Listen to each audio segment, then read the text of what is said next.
G'day, listeners, and welcome to another episode of the Scouting Australia podcast, powered by Australian Property Scout Buyers Agency. I'm your host, Sammy Gordon, and I'm down here today, guys, in dreary old Melbourne with Jimmy. Mate, how are you? Yes, welcome, Sammy boy, and welcome to Melbourne. I'm glad you graced us with your presence. It took you.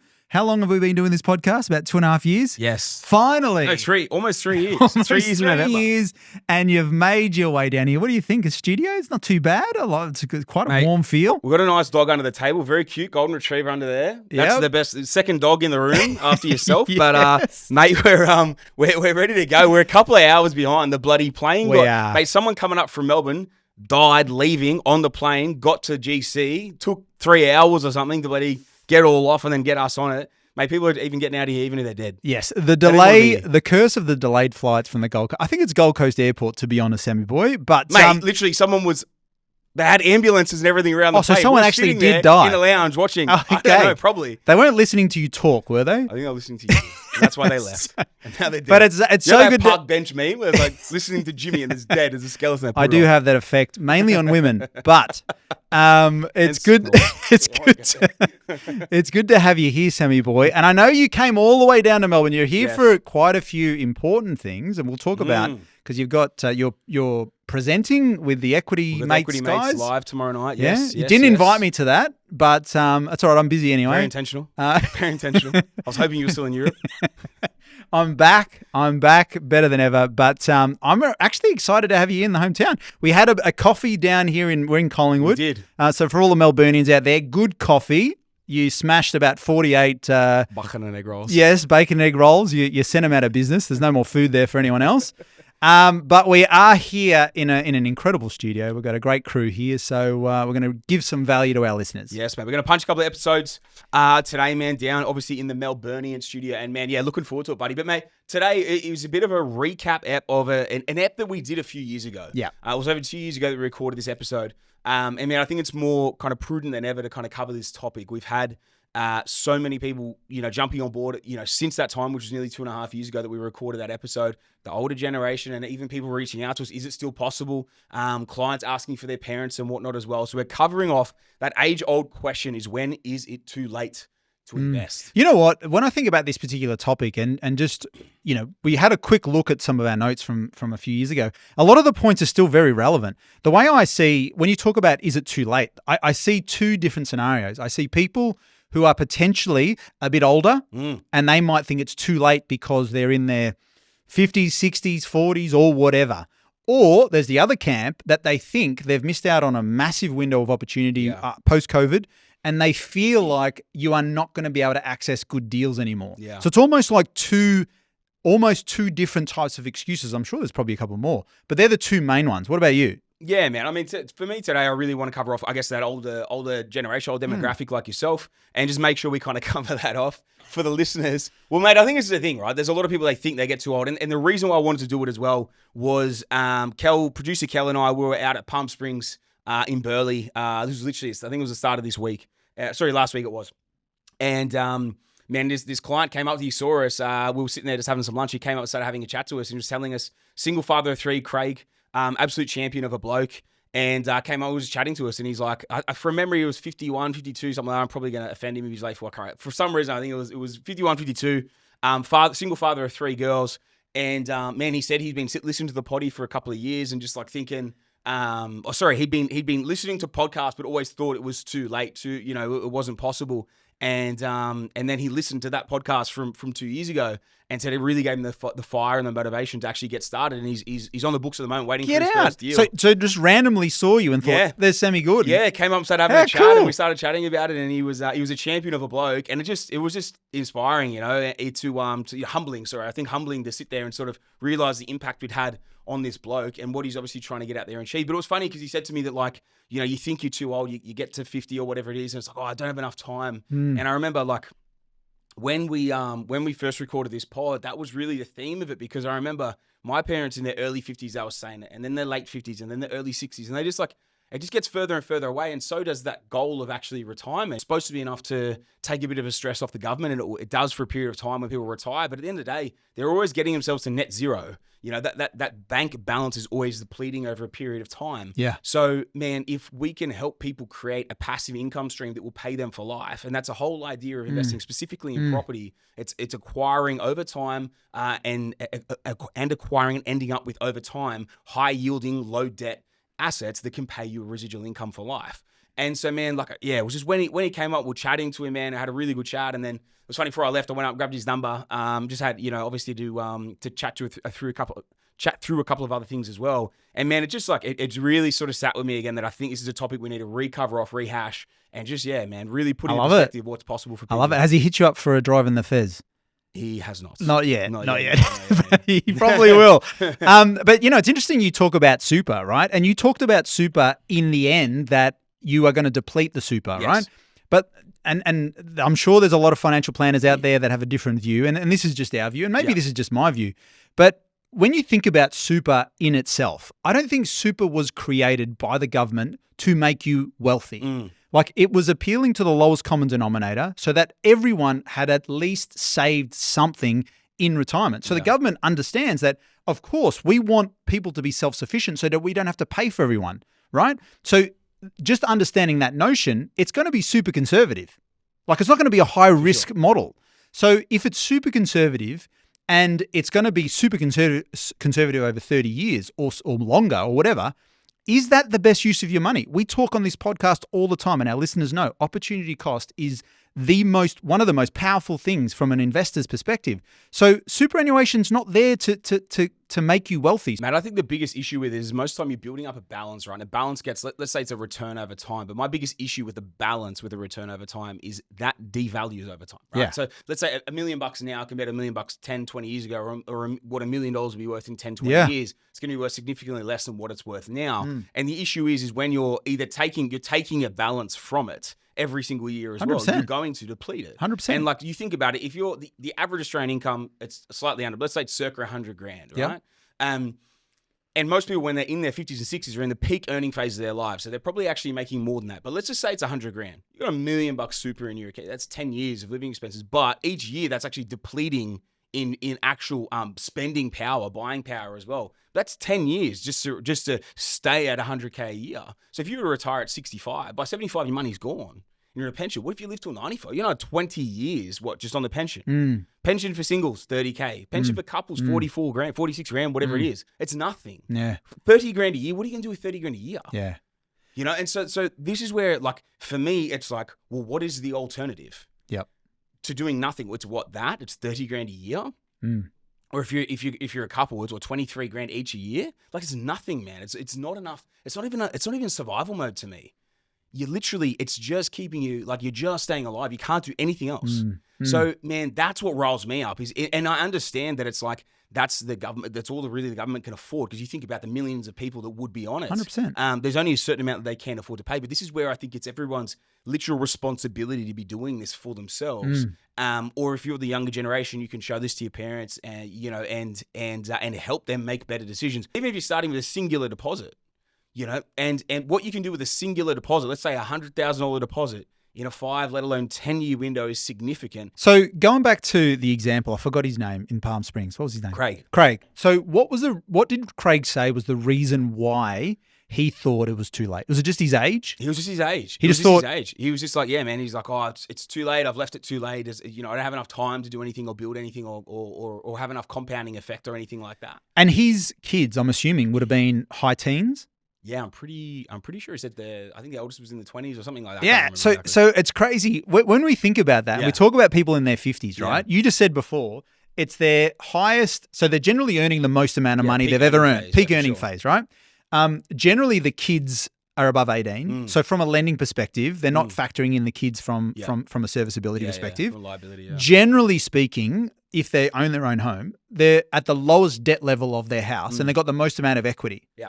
So it's almost like if you look at your circumstances, you are in the peak shape to invest. Yeah, for sure. right? You don't have 3 dependents. Yeah. You don't have a huge debt on your house or whatever. Funny, because it just reminds me of so many calls that I have with people in their 50s, like Craig, and it just blows my mind. And until you actually point out that, mate, do you realize that this is your best time to do it? Right? And so once you explain it to them, they're like, holy shit, yeah, you're actually quite right. I should be making my move. And we know from this podcast and from the results that we've got with clients, 5 to 10 years is a huge amount of time of what you can actually achieve. Yeah, 100%. Right? And also, why cutting yourself off at 60, 65? Like if you're going to live till 85, 90, that's another 25, 30 years. So why are you cutting your window to actually achieve? Like, do you have to achieve everything by 60? I don't think so. So I think you're narrowing your window, right? Yeah. So and I think it also depends on the quality of life you want as well. Because this is the thing, right? Let's say Craig's at 51, 52, whatever, and he's like, oh, but I want to wrap it up at 60. Or let's say this is going through people's mind. Well, I've only got 8 years. There's not enough time to invest. Let's say whether they have the primary residence or not. If anything, man, I think that's more of a reason to do it if you didn't have anything, right? But I think, mate, it's one of those things of like looking at it, it's like, if that is a time frame you have to then, exactly as you're saying that, like you're going to get there and you're going to go, okay, well, I'm enjoying my quality of life now at 60, making 100, 150, 200 grand a year, whatever it is. Yeah. I'm not going to now drop back to the pension at 30 grand a year. Of course you're not going to do that as an individual. As a solo, there's no way you're going to be doing that, which means you're going to need to keep working anyway to retain that level of lifestyle. 100%. So if that's what you're going to be doing anyway, if you're going to work another 5 or 10 years, well, what if you started the journey at the 51, 52, or even if you're in your late 50s? And you're thinking, oh, well, at 65, I'm planning on pulling the pin. Again, what? So let's say you got 7, 8 years left in the tank, and the net result's going to be the same thing. If you retire at 65, and exactly as you say that, you live to 85, you got $1 million super in the tank. So that means maybe 10 years you're going to have that. You're going to be able to still have that 100K a year coming in, or living off that out of the super fund. But then beyond that, what about the final 10, 15 years you got left in the tank as well? You're going to drop back. You think it's going to be okay to drop back to that single pension phase number as well at 30K a year? It's not enough, man. It's survival. He might be thinking, and just you're looking at a counter argument, they might be thinking, you know what, at that point, I'll end up selling the primary residence. What if they don't even have the primary residence? Yeah. But even if they do have the primary residence, well, you're going to sell the primary residence and what? Basically, the way I see it is that you're almost trying to avoid losing. Like you're not, it's like just the mindset. Survival. Yeah, survival. 100%. It's interesting, isn't it, when you think about it? It's almost like living in scarcity. The thing that really shits me with people, like, shits me is probably not the right word, but I feel sorry for people as they're getting older that they're clinging on to every little bit of money and they don't want to put the heater on because they're worried about how much it costs. Yeah, for sure. And it's just such a scarcity mindset. Just had some guidance from someone who said, look, you can actually do this where you can have a really good quality of life in retirement and be able to do whatever you want. And that's just using this window that you've got to make the most of your opportunities, right? So this whole topic is, when is it too late? Are you saying that it is never too late? Is there like a time where it may be too late? Like, is it you're 65, or is it just when you stop working is too late? I think it really depends on probably where you're starting, what you're starting with, so how long you've got left is probably the biggest thing in terms of how long you've actually got in terms of a working career. Working, right? Working life, yeah. How long have you got left in it, and what are you starting with?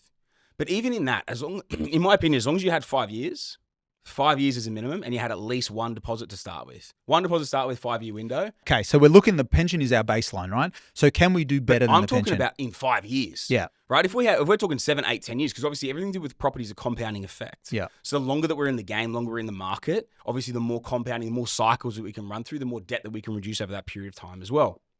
And obviously it always comes down to what you're starting with. Now, if you're in your 50s now, or let's say you're in your 60s, you also should, at this point, have a pretty decent super balance. From memory, super came in late 80s, 90s, whatever it was. Super's been in now for 30 years, right? Yep. So you should have a decent balance of super in there as an absolute minimum that you could potentially start with if you had nothing else. Now, that can be daunting for some people to go out there and start with that, if that was all that they had. But what if this was the equation? What if you had you had a balance of, we were talking before about $1 million, right? Let's say the average balance probably $1 million by the time people get to 65, 67, whatever the hell the retirement age is now. Anyway, 70. What is it these days? I think it's 65, 67. I think it's 67 now. Let's say you're sitting at $1 million in there, right? If nothing else, you had a 5 to 10 year window with nothing else, you go buy yourself a 1.5 mil, let's say commercial asset. This is it. You just do this. You go So we're talking $1 million in super, right? Yeah. Yeah. Let's say you go buy a $1.5 million commercial asset. You put down, 60% deposit, and then that leaves you closing for the remaining amount of it as well. You had a 5-year pay down on that thing. You had an aggressive pay down on it. The positive cash would be pretty substantial on it. Either a 5-year or a 10-year. If that was all that you did, that asset at a 6% net return is $90,000 a year.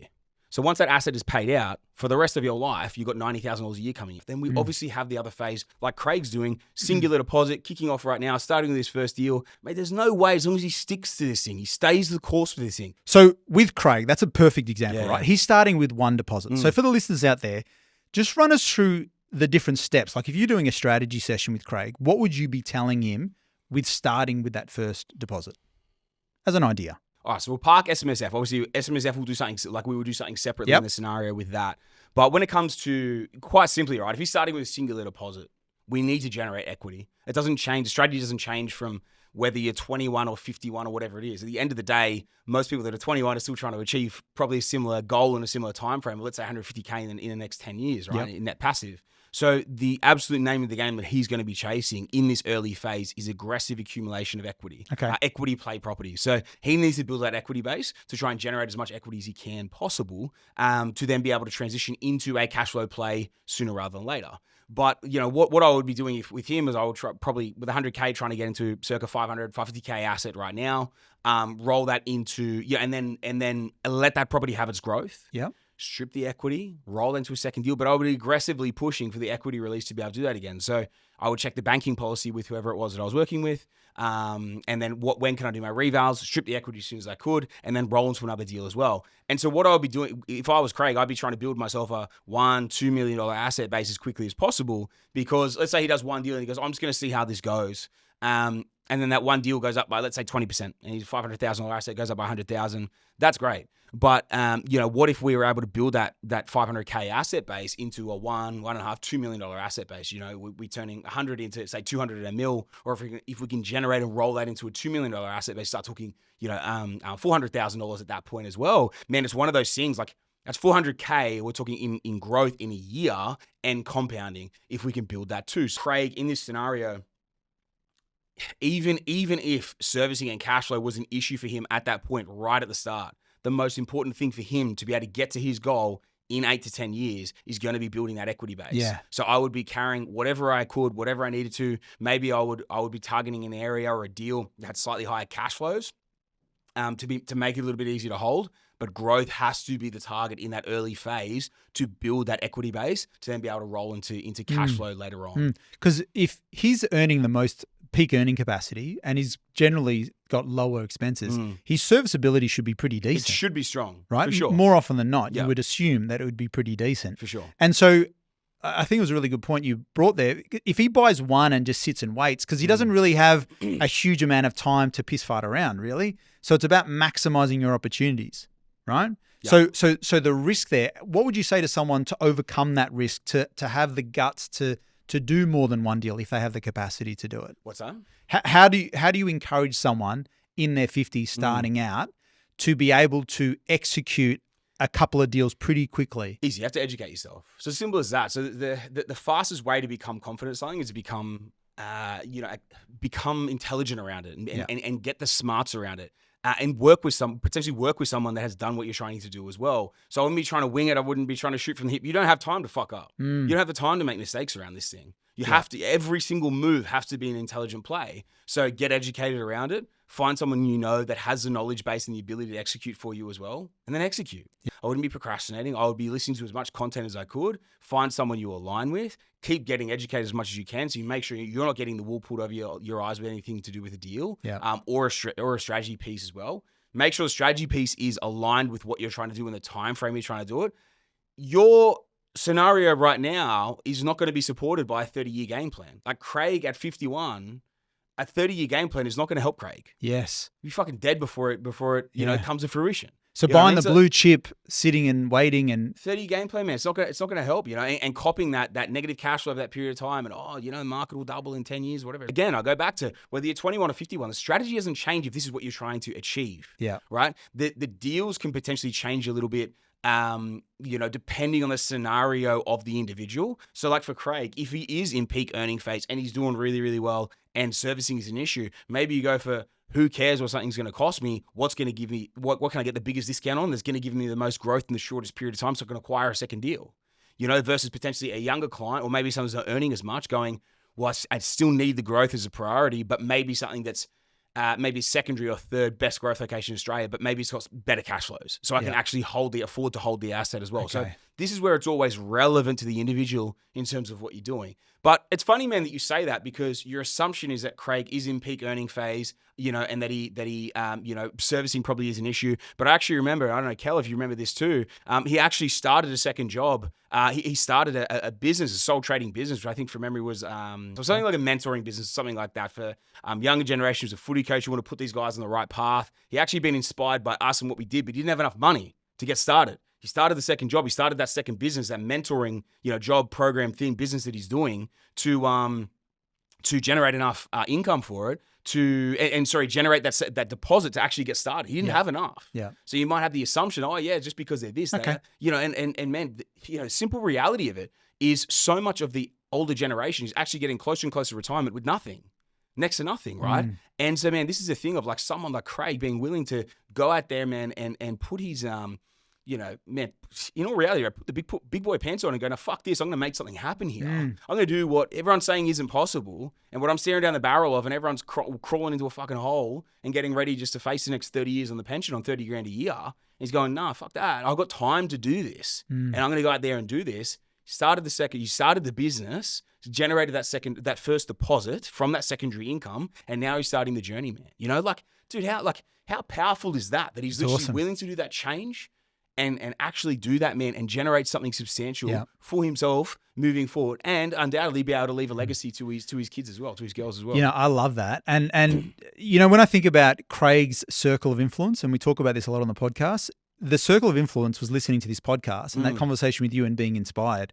I would highly doubt, and I'm not dissing the financial planners, but I would assume, and we're making assumptions, but if he went and saw a financial planner at 50, I highly doubt they would be encouraging him to do something like this. No, definitely. It would be super conservative because the risk profile being 50, they would say, oh, no, you don't want to be doing that because you're going to be retiring soon. So it just goes to show you the power of the influence, whose advice you're taking, right? It blows my mind, right? So that split decision of Craig from focusing on this podcast is put him on this trajectory. That's powerful. 100%. Which is awesome. Yeah.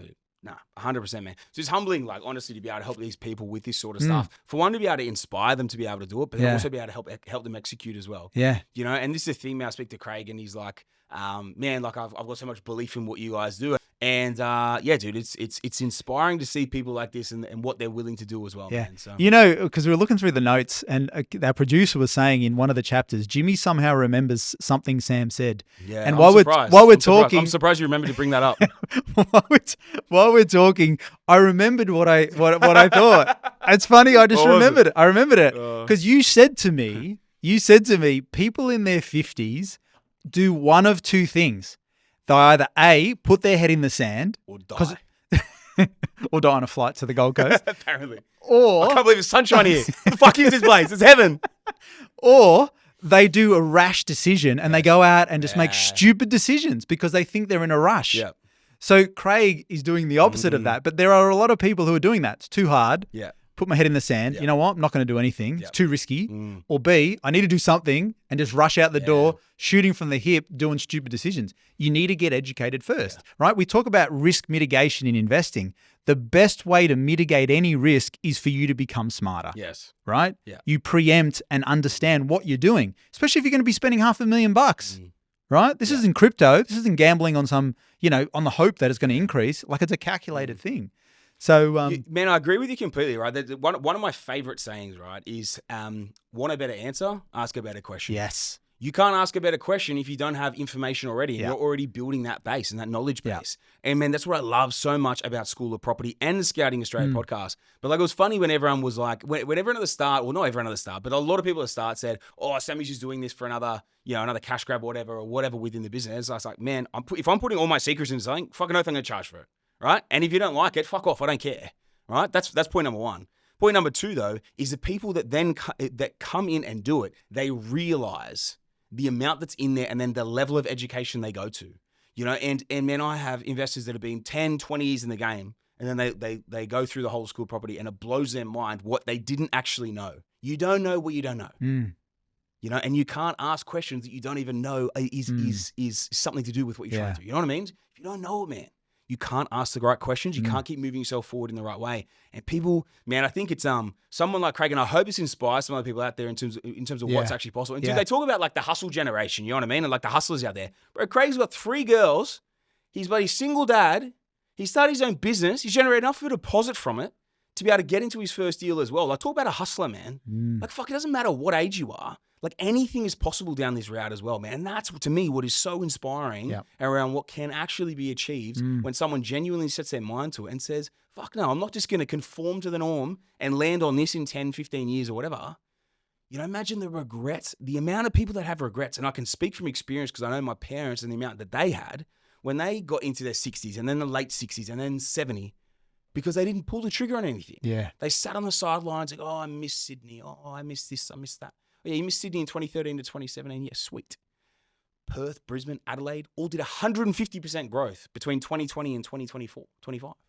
150% growth. Yes, you may have missed one location. This goes back to your point you said at the very start. When is it too late to invest? Are we talking about locations? Are we talking about age? Whatever it is, it doesn't matter. There's always somewhere to make money out of the market. And it does not matter what age you are. There's always a strategy that is, as long as you're still working, you've got an income, you've got something to start with from a deposit perspective, there is always something to be achieved. But everything has to be realistic. It's like, oh, well, I want to retire in 12 months. I've got 100 grand. Okay, sweet. That's not possible.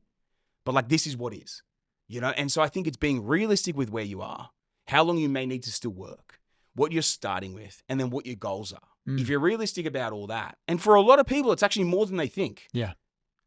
Let me ask you this one point, Sammy. And I'm trying to think about people out there listening to this and thinking, all right, well, I have retired, but I've got a bit of cash. Am I better off using that cash to buy an asset? Or should I just leave that cash in a term deposit or in the share market? Like, is there still hope for me? Is it too late for me? I'm not working, but I've got, let's just use $1 million just to make it easy. I've got $1 million of cash. What is the best use of that? Yeah. Well, man, I'll give you an example. Peter Contos, who was on the poddy just recently, 12 properties in 12 months. His parents, man, Rita and Con, they are legends. They had, man, exactly legends. That. Exactly that. They had about $1 million in the bank. They didn't want to use all of it, but they wanted to go out there and put it out in their marketplace. They went and bought 2 deals.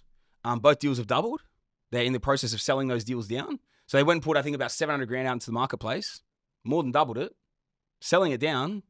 And now? They're in pension phase. So they no tax. And now they're rolling it into a big commercial deal that's going to be circa 1.5 mil and it'll pay them over 100 grand a year for the rest of their lives. They did leave Melbourne to go to the Sunshine Coast. We won't hold that against them. They made it. They made it. Everyone should. We are in Melbourne, don't forget. This is Underbelly Central. Actually, you might not even get out of here alive. We better not drop this podcast before I leave. I'll get killed at equity mates. They'll hold him on the runway. I'll be the dead one getting back into the Gold Coast. The body. Well, that is a powerful thing. So there is hope if you've got cash and you've stopped working. Mate, if you're that's educated, a live example. Yeah, they're selling them down now. We bought them 2 years ago, 3 years ago. It would have been 2 years ago. Yeah, knowing the markets they bought in, it would have been 2 years ago. They would have bought it. Yeah, sold down, reacquiring that'll pay them over 100 grand a year for the rest of their lives.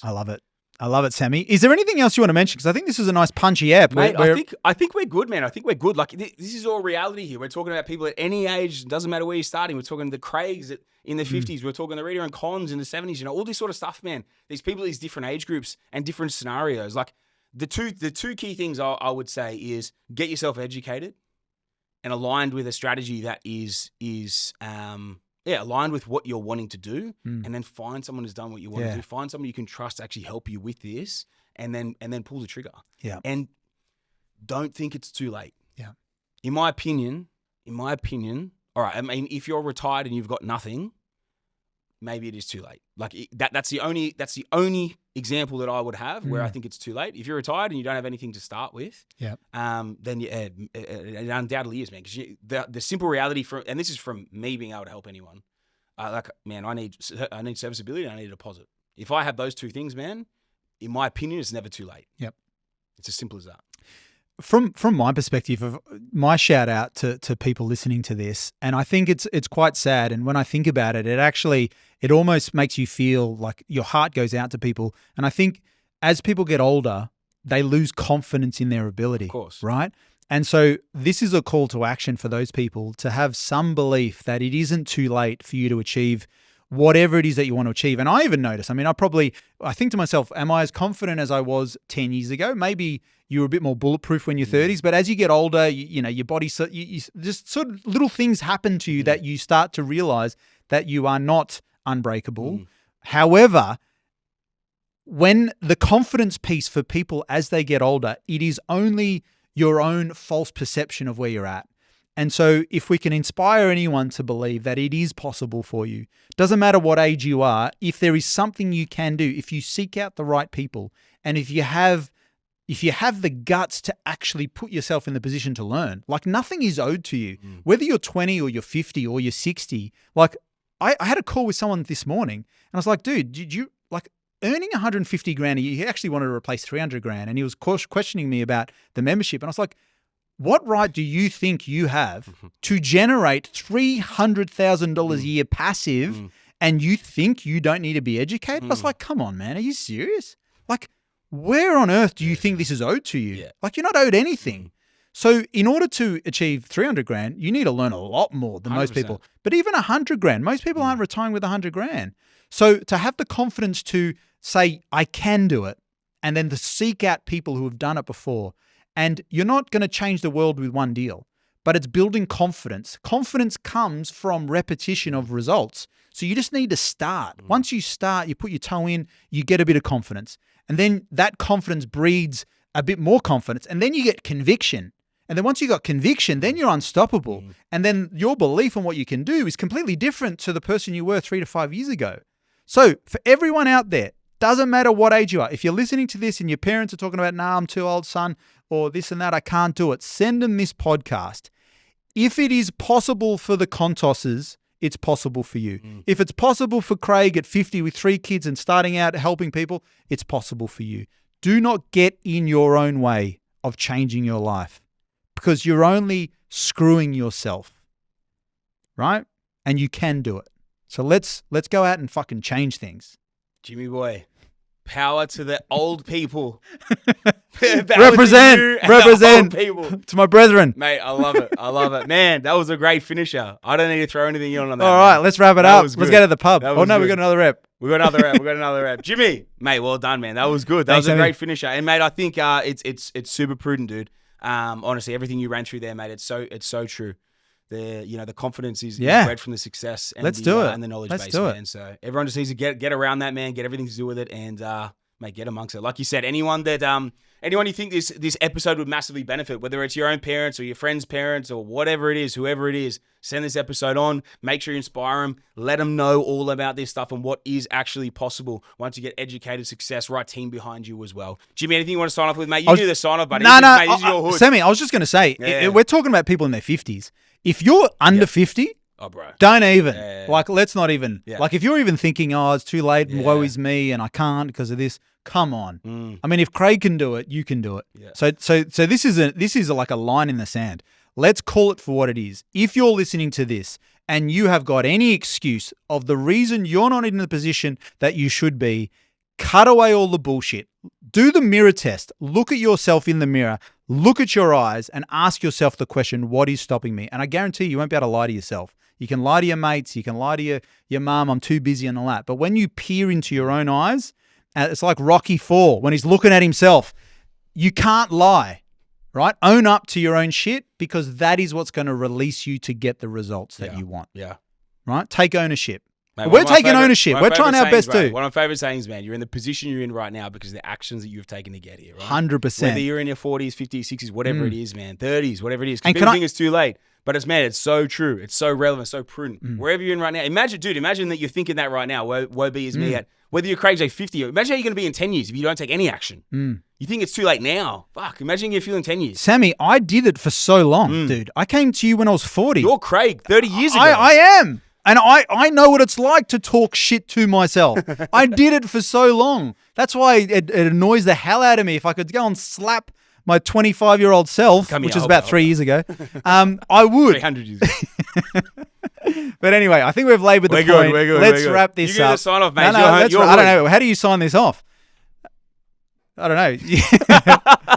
Thank you as always for tuning into another Scouting Australia podcast. If you took some great value out of today's episode, please make sure you send it on. And if you haven't left a 5-star review yet and you're loving the poddy, please jump on, leave us a 5-star review on your favorite listening platform. If you haven't, hit the follow or subscribe button. Also, please hit that follow subscribe button on your favorite listening platform. It helps get the love out there, spread the love of people who are thinking, talking, acting about property the way we do, because we bloody love it and we know you do too. And till next week, guys. This is another Scouting Australia podcast. Thanks, Jimmy.